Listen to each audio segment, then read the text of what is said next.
அனைவருக்கும் என்னுடைய அன்பு வணக்கம். இந்த மார்கழி மாதத்தில் நாம் செய்யக்கூடிய முக்கியமான 3 விஷயங்கள். இந்த 3 விஷயங்களை நம்ம மனப்பூர்வமாக செஞ்சோம் அப்படின்னா நம்ம என்ன நினைக்கிறோமோ, நம்ம இறைவனிடம் என்ன வேண்டுறோமோ அது அப்படியே கிடைக்கும் அப்படின்னு நம்மளுடைய சாஸ்திரத்திலையும் நம்ம முன்னோர்களும் காலங்காலமாக நம்பிட்டு வராங்க, ஃபாலோவும் பண்ணிட்டு வராங்க. அந்த 3 விஷயங்கள் என்ன, இந்த மார்கழி மாதத்தில் என்னென்ன செய்யணும், இந்த மார்கழி மாதத்தினுடைய சிறப்புகள் என்ன அப்படின்னு பலவிதமான சுவாரஸ்யமான விஷயங்களை இந்த வீடியோவில் தெரிஞ்சுக்க போகிறோம். நான் உங்கள் சீனிவாசன் தமிழ்ச்செல்வி மணி. வீடியோ ரொம்பவும் பயனுள்ளதாக இருக்கும், ஸ்கிப் பண்ணாமல் பாருங்கள்.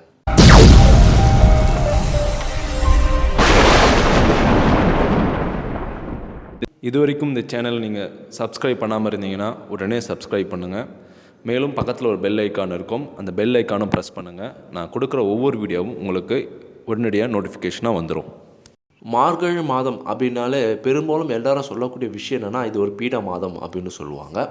தமிழ் மாதங்கள் மற்ற மாதங்கள் போல் இதுவும் ஒரு மாதம் தானே, இந்த மாதத்துக்கு மட்டும் ஏன் இவ்வளோ ஸ்பெஷல், இவ்வளோ ஒரு சுவாரஸ்யமான விஷயங்கள் இருக்குது அப்படின்னா, மார்கழி மாதத்தில் தான் நம்ம குலதெய்வமாக இருந்தாலும் சரி, இஷ்ட தெய்வமாக இருந்தாலும் சரி, தேவர்களாக இருந்தாலும் சரி, இந்த மாதத்தில் அவர்கள் மக்களாகிய நாம் என்ன கேட்குறோமோ அது அப்படியே ததாஸ்தூன் அப்படின்னு சொல்லக்கூடிய ஒரு வரம், நீ கேட்பது அப்படியே நடக்கட்டும் அப்படின்னு சொல்லக்கூடிய ஒரு மாதமாகவே கருதப்படுது. மேலும் இந்த மார்கழி மாதத்தில் தான் சிவபெருமானுடைய ஆருத்ரா தரிசனம் அந்த நிகழ்வும் ஏற்படும். மகாவிஷ்ணுவுடைய வைகுண்ட ஏகாதசி நிகழ்வும் ஏற்படும். நம்மளுடைய அனுமன் ஜெயந்தி, இது போல முக்கியமான 3 விசேஷங்கள் இந்த மாதத்தில் தான் நடைபெறும். அந்த அளவுக்கு இது போல பல சிறப்புகள் நிறைந்தது தான் மார்கழி மாதம். இந்த அற்புதம் நிறைந்த இந்த மாதத்தில் நாம் செய்ய வேண்டிய முக்கியமான 3 விஷயங்கள் செய்தோம் அப்படின்னா, நீங்கள் என்ன பிரார்த்தனை பண்ணுறீங்களோ, நீங்கள் என்ன சாமிக்கிட்ட வேண்டுறீங்களோ அது அப்படியே உங்களுக்கு கிடைக்கும். அப்படி அந்த முக்கியமான 3 விஷயங்கள் என்ன? மனித வாழ்க்கையில் தேவைகள் என்றைக்குமே குறையாது. ஒரு விஷயம் பூர்த்தி ஆயிடுச்சு அப்படின்னா அடுத்த விஷயத்துக்கு மனிதன் யோசிக்க ஆரம்பிச்சிருவான். அப்படி இருக்கும்போது நம்மளுடைய தேவைகள் நிறைவேற்றி கொள்வதற்கு பல வழிகள் இருந்தாலும் ஆன்மீக ரீதியில் நேர்மையான முறையில் நம்ம அணுகணும் அப்படின்னா அந்த விஷயங்கள் நிறைவேறிய பிறகு நீண்ட காலம் நம்ம கூட இருக்கும். தவறான வழியில் அந்த விஷயத்தை நம்ம நிறைவேற்றி கொண்டோம் அப்படின்னா குறுகிய காலத்துக்கு பிறகு அந்த விஷயம் நம்மளை விட்டு மறைந்து விடும். இந்த ஆன்மீக முறையில் நல்ல ஒரு நிலைப்பாட்டுடன் முழு மனதுடன் கடவுளுடன் நீங்கள் பிரார்த்தனை பண்ணி அந்த விஷயம் கிடைப்பதன் மூலம் அந்தளவுக்கு ஒரு ஆத்ம திருப்தி ஏற்படும். நம்ம என்ன செய்யணும் அப்படின்னா, மார்கழி மாதத்தில் ஒவ்வொரு நாளும் காலையில் பிரம்ம முகூர்த்தம் அப்படின்னு சொல்லுவாங்க இல்லையா, 4 to 6 அந்த நேரத்தில், குறிப்பாக 4 மணி முதல் 6 மணிக்குள் ஒரு சில இடங்களில் பசுமாட்டு சாணத்தில் விநாயகரை பிடிச்சி அதுக்கு மஞ்சள் குங்குமம் வச்சு ஒரு விநாயகராகவே அது பாவித்து அது வழிபடுவாங்க. கோலம் போடக்கூடிய வீட்டு வாசல் முன்னாடி கோலம் போடக்கூடிய இடத்துலையும் சாணியில் விநாயகரை வச்சு பூசணி பூ வைப்பாங்க. அது ஒவ்வொரு இடத்துக்கும் வேறுபடும். ஆனால் முக்கியமாக நம்ம என்ன செய்யணும் அப்படின்னா, இது உங்களுடைய பழக்கத்துக்கு ஏற்ற நீங்கள் செஞ்சுக்கலாம். நிலைவாசலில் தீபம் ஏற்ற வேண்டும். அதன் பிறகு பூஜை அறையில் நன்கு அங்குள்ள சாமி படங்கள் அனைத்தையும் பூ வைத்து அலங்கரித்து அங்கேயும் நீங்கள் தீபம் ஏற்றி இறை வழிபாடு செய்ய வேண்டும். உங்களுக்கு தெரிந்த மந்திரத்தையோ கடவுளுடைய நாமத்தையோ உச்சரிக்க வேண்டும். எந்த சாமியை கும்பிடணும் அந்த சாமியை கும்பிடணும் அப்படின்னு கணக்கு கிடையாது. உங்களுக்கு பிடிச்ச குலதெய்வத்தையும் நீங்கள் வழிபடலாம், இஷ்ட தெய்வத்தையும் நீங்கள் வழிபடலாம். ஆனால் இந்த மார்கழி மாதம் முழுவதும் பிரம்ம முகூர்த்தத்தில் நீங்கள் இவ்வாறு தொடர்ந்து ஒரே ஒரு பிரார்த்தனை நீங்கள் இறைவனிடம் வேண்டிக்கிட்டே வரீங்க, பிரார்த்தனை செஞ்சுட்டே வரீங்க அப்படின்னா அடுத்த மார்கழி மாதத்திற்குள் அது நிச்சயம் நிறைவேறும் என்பது மக்களிடையே நிலவக்கூடிய ரொம்ப ஆழமான நம்பிக்கையாக சொல்லப்படுது. இந்த அளவுக்கு புனிதமாகவும் இந்த அளவுக்கு சக்தி நிறைந்த இந்த மார்கழி மாதத்தில் சில ஒரு குறிப்பிட்ட விஷயங்களை செய்யக்கூடாது அப்படின்னு சொல்லியிருக்காங்க. வீடு சம்பந்தமான, நீங்கள் புதுசாக ஒரு வீடு வாங்குறீங்க, ஒரு வீட்டுக்கு பால் காசுறீங்க, கிரகப்பிரவேசம் செய்கிறீங்க, வீட்டுக்கு குடி போகிறீங்க அப்படின்னா இது போல் விஷயங்கள் எதுவும் இந்த மாதத்தில் செய்யக்கூடாது அப்படின்னு நம்முடைய முன்னோர்கள் சொல்லியிருக்காங்க. அதையும் நீங்கள் மனசில் வச்சுக்கணும்.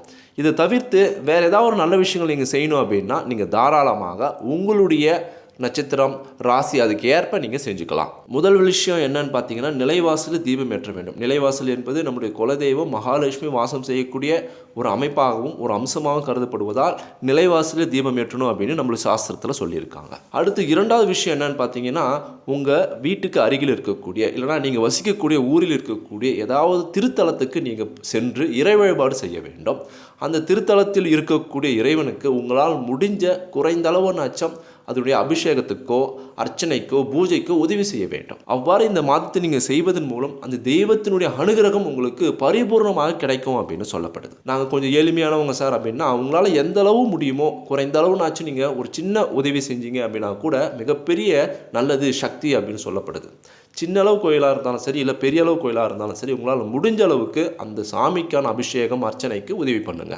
மூன்றாவது விஷயமாக இந்த மார்கழி மாதத்தில் தானம் செய்ய வேண்டும். அதுவும் அன்னதானம் செய்ய வேண்டும். அன்னதானம் செய்வதன் மூலம் உங்கள் வம்சத்துக்கே உணவில் எந்தவித குறையும் ஏற்படாது அப்படின்னு சொல்லப்படுது. இந்த மார்கழி மாதத்தில் செய்யக்கூடிய தானம் அந்த தேவர்களுக்கே செய்யக்கூடிய தானமாக கருதப்படுது. தேவர்களை நினைத்து மக்கள் வழிபாடு செய்யும் போது என்னை நினைத்த ஒரு மக்களுக்கு தேவையான உணவை நீ வழங்குவதால் எனக்கே அந்த உணவை வழங்குவதற்கு சமம் அப்படின்னு தேவர்கள் நினைத்து கொண்டு நீங்கள் வேண்டியதை இன்னும் பல மடங்கு பலமாகவும் வேகமாகவும் உங்களுக்கு கிடைக்குமாறு தேவர்கள் உங்களுக்கு அருள் புரிவாங்க அப்படின்னு சொல்லப்படுது. இந்த 3 விஷயங்களை மார்கழி மாதத்தில் நீங்கள் செய்வதன் மூலம் உங்கள் வாழ்க்கையில் நீங்கள் என்ன நினைக்கிறீங்களோ என்ன பிரார்த்தனை பண்ணுறீங்களோ அது அப்படியே நிறைவேறும் அப்படின்னு சொல்லுவாங்க. ஒரு சிலருக்குலாம் திருமண தடை இருக்கும். அந்த திருமணம் நல்லபடியாக கைகூடணும், நல்ல ஒரு வரன் அமையணும் அப்படின்னு நீங்கள் பிரார்த்தனை பண்ணீங்க அப்படின்னா நிச்சயமாக திருமணம் கைகூடும். திருமணம் நடைபெற்று இருக்கும், குழந்தை பாக்கியம் தேவை, அந்த வீட்டுக்கு குழந்தை செல்வம் வேணும் அப்படின்னா எந்த குழந்தை உங்களுக்கு வேண்டுமோ அந்த பிரார்த்தனை நீங்கள் கடவுள்கிட்ட வேண்டும் போது அந்த குழந்தையை கடவுள் அருள் புரிவார். ஒரு சிலருக்குலாம் நல்லா படிச்சிருப்பாங்க, வேலை கிடைச்சிருக்காது. உங்கள் திறமைக்கும் உங்கள் படிப்புக்கும் ஏற்ற உத்தியோகம் வேணும் அப்படின்னு நீங்கள் இந்த மார்கழி மாதம் முழுவதும் பிரார்த்தனை பண்ணீங்க அப்படின்னா நிச்சயமான அதுக்கான பலன் உங்களுக்கு கை கொடுக்கும். தீராத கடன் பிரச்சனை, தீராத நோய், இவைகள் அனைத்தும் சரியாகணும் அப்படின்னு நீங்கள் பிரார்த்தனை பண்ணீங்க அப்படின்னா நிச்சயம் சரியாகும். சொந்த வீடு இல்லாமல் இருக்கும், நீண்ட காலமாக வாடகை வீட்டிலே இருப்பாங்க, அவங்க கூட எனக்கு சொந்த வீடு வாங்கணும், இருக்கிற ஃப்ளாட்டில் நல்ல வசதியாக பெருமையாக ஒரு வீடு கட்டணும் அப்படின்னு நீங்கள் பிரார்த்தனை பண்ணீங்க அப்படின்னா கடவுள் நிச்சயம் நிறைவேற்றுவார். இன்னும் இது போல் பலவிதமான வேண்டுதல்கள், பலவிதமான பிரச்சனைகள் ஏதாவது இருக்குது அப்படின்னா நீங்கள் மனப்பூர்வமாக பரிபூர்ணமாக முழு மனதுடன் நீங்கள் கடவுள்கிட்ட பிரார்த்தனை பண்ணணும். 4 மணிக்கு ஏந்திரிக்கணுமே பிரார்த்தனை பண்ணுமே அப்படின்னு ரொம்ப சிரமப்பட்டோ கஷ்டப்பட்டோ இதை நீங்கள் செய்யக்கூடாது. உங்கள் பிரார்த்தனை உங்களுடைய விருப்பத்தின் மீது அதீதமான பற்றுக்கொண்டு கடவுள் மீது அதீதமான பக்தியுடன் பயபக்தியுடன் நீங்கள் எழுந்து விருப்பத்துடன் நீங்கள் செய்யணும். 4 to 6க்குள்ள உங்கள் வீடு தெய்வீக அம்சமாகவும் இறை வழிபாட்டுடன் நிறைந்திருக்கும் போது அந்த வீடு பார்ப்பதற்கு மிகவும் பிரம்மியமாகவும் மங்களகரமாகவும் இருக்கும். மேலும் அந்த காலை பொழுதில் நீங்கள் இறை வழிபாடு செஞ்சுட்டு வீடு முழுவதும் தூபம் காட்டணும். தூபம் காட்டும்போது அந்த வீட்டில் இருக்கிற தீய சக்திகள் விலகும் அப்படின்னு சொல்லுவாங்க. உங்கள் வீட்டில் சுற்றி அதிகமான பொறாமைகள் கந்திஷ்டிகள் இருந்தால் கூட அந்த தூபம் அதை விரட்டிடும் அப்படின்னு சொல்லப்படுது. இந்த விஷயத்தை யாரை செய்யணும் அப்படின்னா வீட்டில் இருக்கக்கூடிய பெண்கள் தான் செய்யணும் அப்படின்னு சொல்கிறாங்க. சில நேரங்களில் பெண்களால் செய்ய முடியாத ஒரு தீட்டு அப்படின்னு ஒரு விஷயம் ஏற்படும் போது அந்த வீட்டில் இருக்கக்கூடிய ஆண்களும் செய்யலாம், அந்த வீட்டில் இருக்கக்கூடிய பெண் குழந்தைகளும் செய்யலாம். இறை வழிபாடு செய்வது தான் முக்கியமே தவிர இவர் தான் செய்யணும் இவர் தான் செய்யக்கூடாது என்பது விவாதம் கிடையாது. யாராவது ஒருவர் அந்த வீட்டில் எழுந்து இறை வழிபாடு செய்யும் போது அந்த வீட்டில் இருக்கிற ஒவ்வொருத்தருக்குமே நல்ல ஒரு முன்னேற்றமும் அவருக்கும் நல்ல ஒரு உயர்வும் ஏற்படும் என்பது ஆன்மீக நம்பிக்கை. இந்த தகவல் உங்களுக்கு மிகவும் பயனுள்ளதாக இருந்திருக்கும் அப்படின்னு நான் நினைக்கிறேன். இந்த மார்கழி மாதத்தில் பரிபூர்ணமாக இறைவனிடம் பிரார்த்தனை செய்து உங்களுடைய வேண்டுதல் அனைத்தும் நிறைவேறட்டும். மீண்டும் அடுத்த ஒரு பயனுள்ள தகவலை சந்திக்கலாம். நம்மளுடைய டி தமிழ் டெக்னாலஜி சேனலை சப்ஸ்கிரைப் பண்ணுங்கள், லைக் பண்ணுங்கள். தேங்க்யூ ஃபார் வாட்சிங்.